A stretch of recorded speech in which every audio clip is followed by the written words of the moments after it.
I would like to welcome you back to Emerging Truths and tell you that today we're going to be talking about cattle mutilations and trying to see if we can trace the phenomena all the way back to Cain and Abel, believe it or not. Um, but before that, I just wanted to relax for a minute and kind of put in some mood music. Mhm.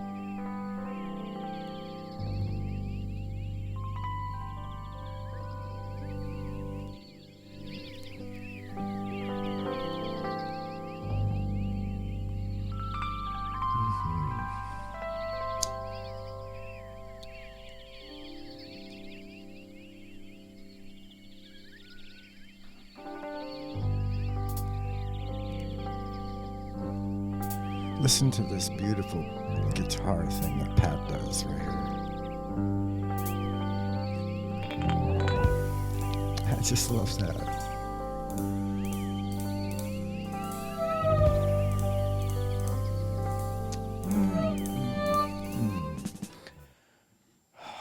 Yes, welcome back. I bring to mind a Buddhist statue somewhere. You've seen them, small ones where people leave money, currency, coins, uh, and they leave it there as an offering. That's a nice ritual, but the weird thing about it is that a child might ask, "Well, doesn't he want to take it? Why is it still there?"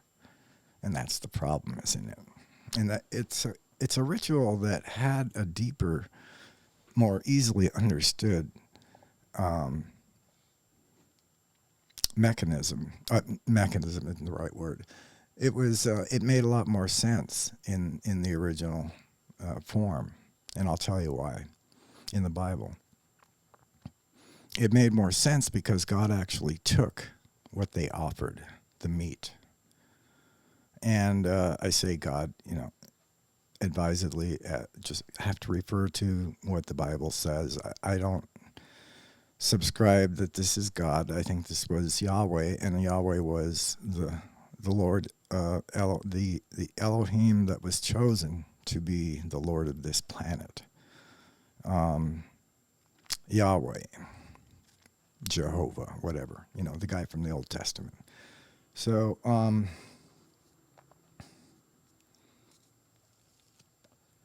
but now, how did he take it? You're wondering. Well, he didn't come down like as a person and take it. But what he did was he sent a beam down onto the sacrifice and beamed it up. The Bible calls it fire from heaven would come down and consume the sacrifice. And I'm not sure if they meant, like disintegrate it right there visually and then suck it up, or if they just sucked it up and then, you know, did whatever the humans thought that the gods were eating it. Why not? That's what they would have done, right? Except at that early point with Cain and Abel, they weren't even, the Bible isn't clear whether they were, eating meat or not. It looks like they were because Abel was a shepherd, and when it says what his offering was, okay, so let's go back. In the original ritual, God Himself took the what was offered, the meat offering, in a beam from heaven, a beam of light. You can imagine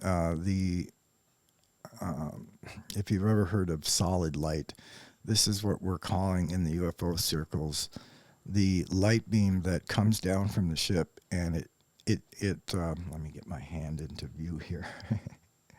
So the beam of light comes down. It comes down, It doesn't just on like our light. It actually descends from the ship, and I imagine that might have been exactly what they were seeing. But can you imagine the excitement that they would have when they made an offering to this, the sky god, their god, and he, in fact, responded by doing this dramatic thing with the beam. Just amazing, right? They would think that was a fun ritual, and it made sense because to them he was taking the ritual, the meat, and I think I've been over that already. But it would be fun to do. So the ritual made sense. It was the meat was taken, it was offered, and it was taken. Thank you. Okay. So that right there, is high tech, right? You're talking about a beam that we've already seen the ETs of today using. So that's fascinating to me. Now, the elephant in the room at this point is, why does God want meat? So the Bible just says that it was time to make an offering. And I think the word was in King James English was an approximating offering to the Lord. So Cain was a farmer, and he brought his vegetables and things as a sacrifice, or an offering, I mean. And Abel brought a fatted calf, essentially, one of his best. And the Bible says that to Abel's offering, he had respect. The Bible doesn't explain that what it meant right there by respect was that this beam came down, and I'll prove that to you through Jasher. Let's get to that.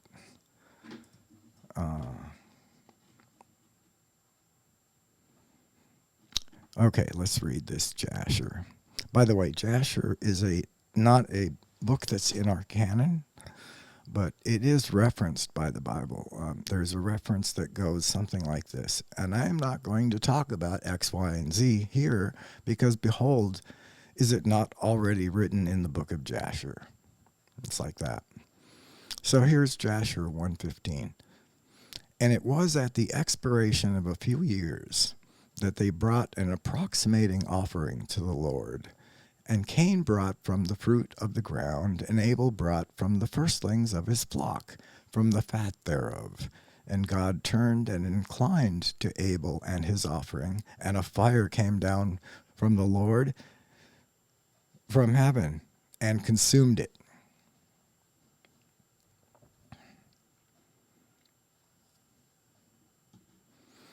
Okay, what these 4 blocks are for is to just prove that this is indeed, this fire did come down. So here's Leviticus. And there came a fire out from before the Lord, and consumed upon the altar the burnt offering and the fat, which when all the people saw, they shouted and fell on their faces. See, there you can see the excitement. It was just an amazing thing and very exciting. It really showed that God was with them, and but he was using, a transporter beam, basically. Let's go to Kings. Then the fire of the Lord fell and consumed the burnt sacrifice, and the wood, and the stones, and the dust, and licked up the water that was in the trench. This is a very capable beam, a very beam that can do stuff once it gets down there. And when all the people saw it, they fell on their faces, and they said, "The Lord, he is God. He is the God. The Lord, he is the God." Yeah, I can definitely relate to what they were feeling. This was their Lord, and he is God in their opinion because of this amazing thing that he would do with the sacrifices. It was exciting. And one more in Chronicles. And David built there an altar unto the Lord, and offered burnt offerings and peace offerings, and called upon the Lord. And he answered him from heaven by fire upon the altar of burnt offering. So when you read these things, the first time, going through the Old Testament, it doesn't occur to you really to think of this as a transporter beam, unless you're reading it with the ancient alien theory in mind.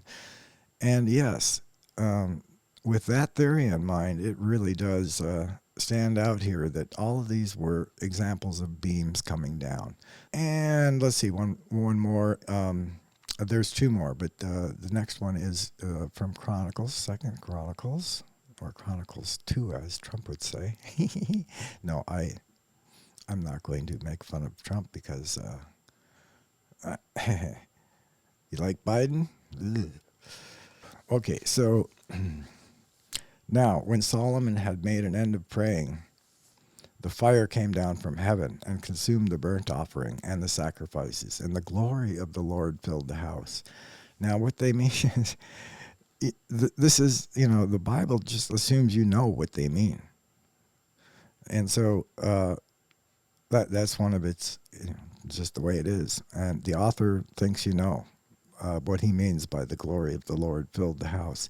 So you have to kind of research that, and it turns out that, yeah, the Bible does talk about it in other places, and what it's talking about is a wonderful fog, like that crawls on the ground, but it's lit from within. Okay, it which would make it quite beautiful.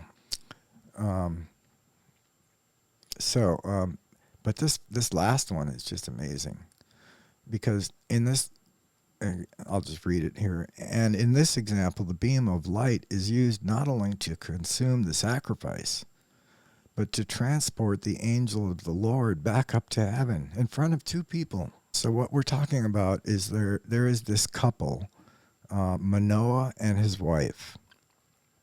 I don't remember who they were, but apparently they had been speaking with an angel.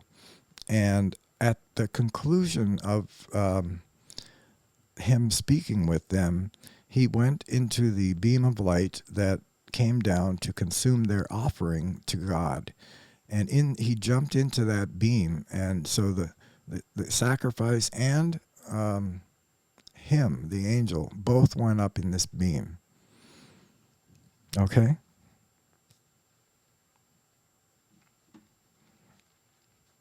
Pretty exciting stuff to see. But now we have a glaring question, don't we? The Bible doesn't explain why the Lord would want meat, possibly because it was seen as self-evident who doesn't love meat, except the vegans, which I love, I adore you. I wish I could be you. The Lord even gave instructions on how to prepare the meat, including salt, etc. With that, a surprising parallel begins to emerge. A beam of light takes the sacrifice, and a beam of light takes the cow.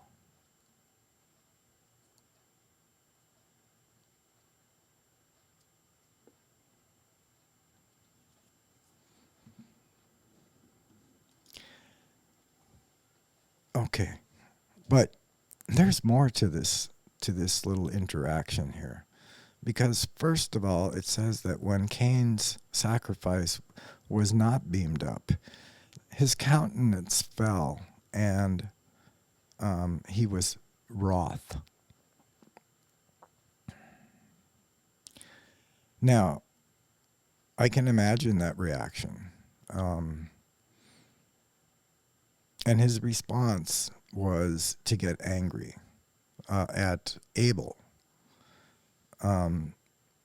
Because Abel was apparently the guy that God loved. Now, why would the Lord do this? Right? Bible pastors can only speculate. I've heard some of the speculation was just that somehow Cain was just a bad seed, and he was lazy probably, and just didn't, give much of an offering. Maybe that's true. I don't know. But he took the meat, like Abel's. Now, if he does that, he knows he's going to make Cain feel bad. Why wouldn't he take Cain's offering? Okay, so the next thing that happens is Cain murders his brother because of this. It's still on his mind, and he just did it. And I think that the elephant in the room at this point is that we have to ask, why would the Lord want meat? You know, the first, I can hear some of you Christians are going to be saying that it wasn't necessarily that he wanted the meat. He just wanted to make them feel like he wanted it, so that would make it feel, exciting to them. But he didn't really want the meat. That's speculation. But what did we just say? A beam of light takes the cow, and a beam of light takes the offering. So that is definitely a correlation. Back to Linda Moulton-Howe, who has done all the best work on this. I mean, just a lifetime of trying to answer the question, what is going on with these cattle mutilations, right? And so I followed all of her career ever since she started, and I really appreciate her work. What we have, Linda and I have both arrived at is two possible reasons for the cattle mutilations. One is sustenance for the ETs, and two is harvesting DNA from cows in order to use in their cloning or the growing of bodies. They do that. They grow bodies in vats, and they're making hybrids. So of human and the grays, or so. So with those two possible reasons, do they feel right to you? Tell me leave a comment if it feels like it's one of those two, sustenance. And by the way, there's a story I got to tell you about sustenance. There's only been one reported incident of someone who was surprisingly taken up into the craft after they had abducted a cow, and he was watching them.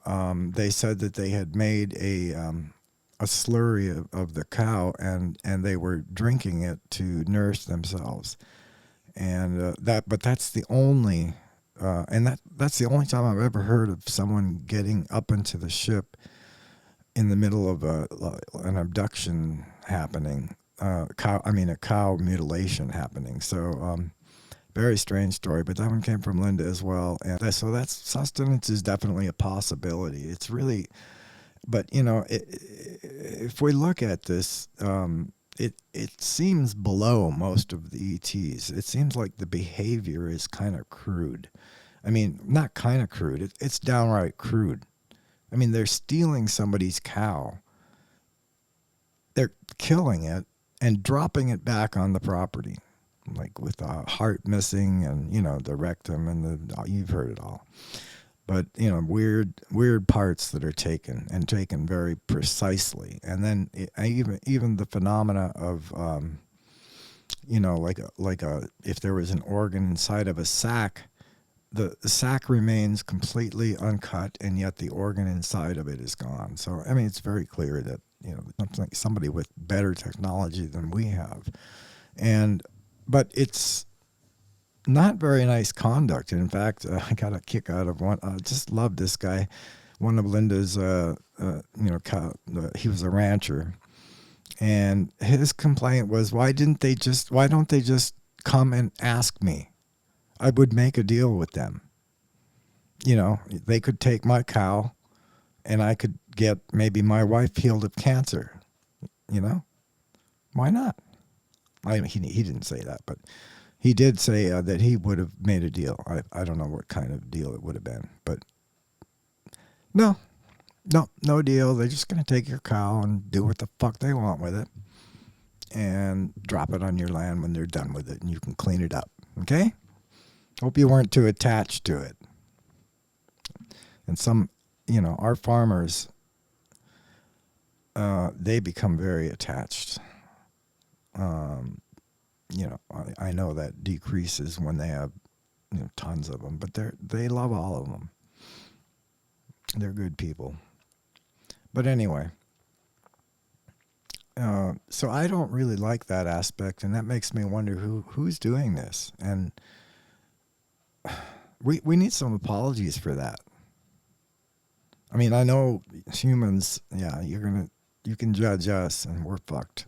we're we're really fucked up right now. But don't be deceived, because we're in a very fucked up situation down here. Back to the sustenance thing. Now, you know that in the Bible, the meat was always the thing that the Lord wanted, and they just kept giving it. Burnt offerings, this and that. But then at some point, they stopped doing that. So just so you know, it wasn't something that progressed all the way through. But it did go through about, let's say, half of the Old Testament, and then it seemed to stop where, maybe sacrifices were made, but they were just like, they would burn something right there. There was no beam of light anymore, so not as exciting anymore. And then from there, it degraded down to something like leaving $1 at a Buddha statue, which I feel bad for humans, my brothers and sisters, because that's what we're left with is kind of a shell of a much better reality that used to exist. Not that things were great under Yahweh, but at least they knew someone up there was on their side, and now we don't get to know that. We have to ask if that's true. And it is true. I feel that way. But everybody has to ask and decide, is that true? Is what true? Because I forgot what I'm talking about. Shit. Okay. So, isn't this amazing that we have this link? Lou Elizondo, in his last speech, he said that the thing that they're really worried about is when the way he put it was, imagine that the things you were taught in Sunday school, or maybe some other form of school like that, or even high school, and just isn't the way it is. That isn't the way it is. What if we found out that wasn't how it was exactly? What if we found out that we weren't at the top of the food chain? This is still Lou talking. We'd have to make some adjustments, because we've always been at the top of the food chain. Here we are, drawing a connection between all the way back to Cain and Abel and all the way up to present day. Extraterrestrials taking meat for some reason. So that's the link. So I think I will conclude this video fairly early, which is good for a change, by reading whatever I wrote here. So let's see how good my conclusion is here. It is perhaps mind-boggling to think that today's cattle mutilations and the meat offerings of the Old Testament may indeed be the same thing, or for the same purpose. Yet one can't deny that possibility. Time will tell if there's anything to this theory. Right or wrong, though, we are today beginning to understand that the Old Testament isn't the irrelevant, archaic relic we'd thought it was. Through 21st century eyes, we are beginning to see what no prior generation could. The undeniable evidence that technology, not miracles alone, was in play in the Old Testament. And with that knowledge, the stories take on a freshness that can be downright exciting, not just in their implication of ETs and technology, but in the way this thinking tends to drive home an amazing realization that the Bible, the stories in the Bible, was all real. It was all true, And despite the sometimes crude behavior of the Old Testament Lord, we saw that today, that ultimately whoever is in charge of us is not only real, but also good. Now, this story didn't prove that, but Jesus did testify that the one that's in charge of us is good. And, if he says it, I believe it because he was good. So I hope we've made that connection today, and I hope that you found that interesting. I mean, the most interesting thing for me when my discovery was that this this beam of light, it's with 21st century eyes, you can now understand what the Bible was trying to say. And it happens so often. I mean, the book of Ezekiel. I mean, that everybody's. I don't even cover that one because it's been covered so much, but it's so clearly technological. I mean, complete with sounds and everything. So, well, what does it mean that that all of these things in the Old Testament were done with technology? What it means to me is that that was an extraterrestrial race, and their name was Elohim, which is a plural. The Elohim is their name. And then among them, they have the Most High Elohim, and he's the leader. He does have some good qualities. I mean, he really does. He cared about the widow and the orphan, and he cared about the underdog, which is a very lovely thing. He definitely had his good points, but he also was crude at times. Okay, so should I cut it here? Have I finished? Have I gotten everything out? I love you guys. I don't know who you are, but I love my subscribers. And by the way, please do like and subscribe to the video if you do like it. And subscribe because it really helps the algorithm. I need to grow because I want the voice to be louder, and I want other people's voices, to come in too. I want to interview people. My specialty is ancient alien theory. That these were extraterrestrials, and I'm convinced of that. Where where are they now? They're secretly, they're being very secretive, but so are the UFOs. Now they're starting to come out a little bit. By the way, a lot of people have this question, why can't we get a clear fucking picture of a UFO? I mean, everybody's got cameras now. So beautiful, I mean, really good cameras, and yet we can never get anything except, they have to zoom way the fuck in. Then it's all shaky. And oh yeah, in that frame you can tell it's definitely a UFO. But we don't get anything crisp and clear yet. It's frustrating, right? But I think the answer to that is that you have to remember that they know when you're looking. They just do. That's almost godlike, isn't it? It's just telepathy, but I mean, it's almost godlike. They know when you're looking, and therefore, they're not going to allow pictures that get too close.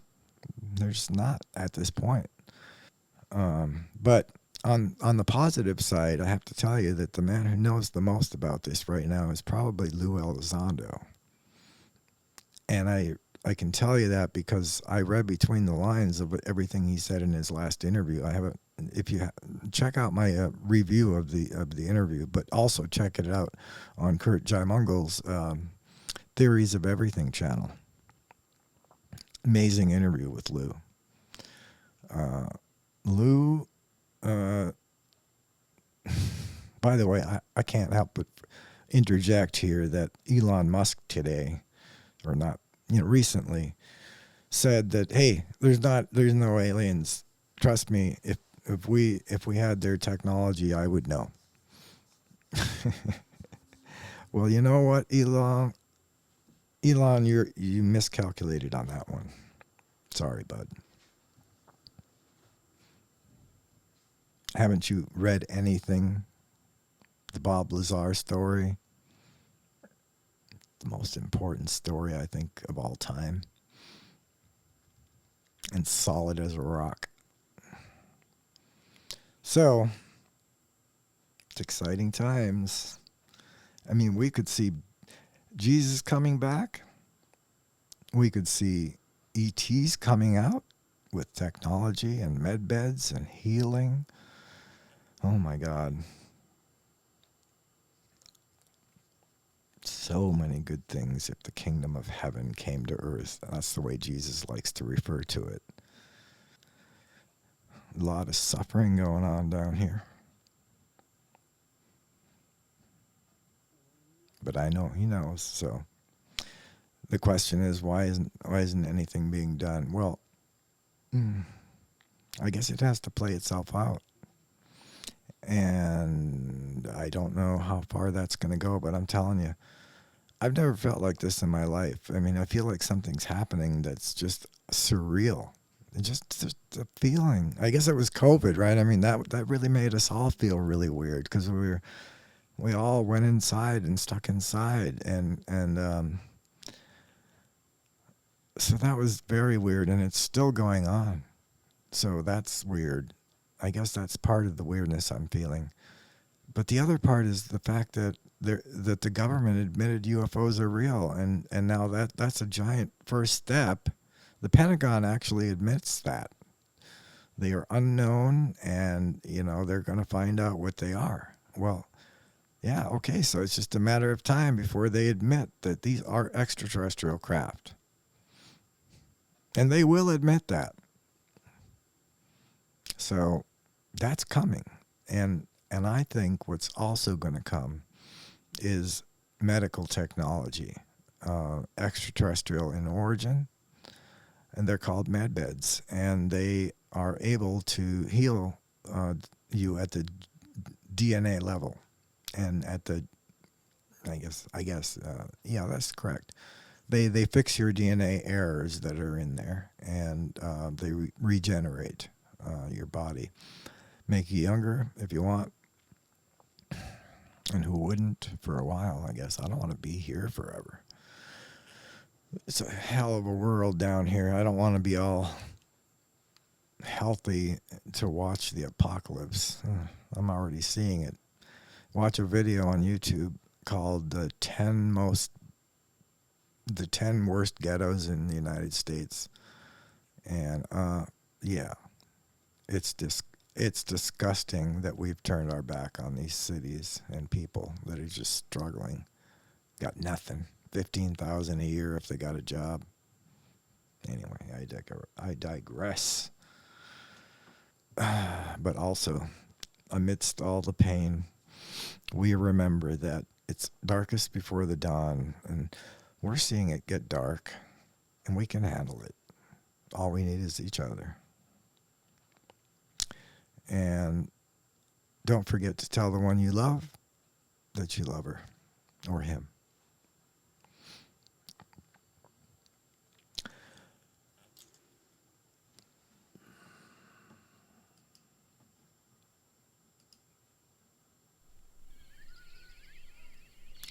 I like to start the video and end it with this. This has been Larry Gerndt. I'm not an alcoholic. I love you.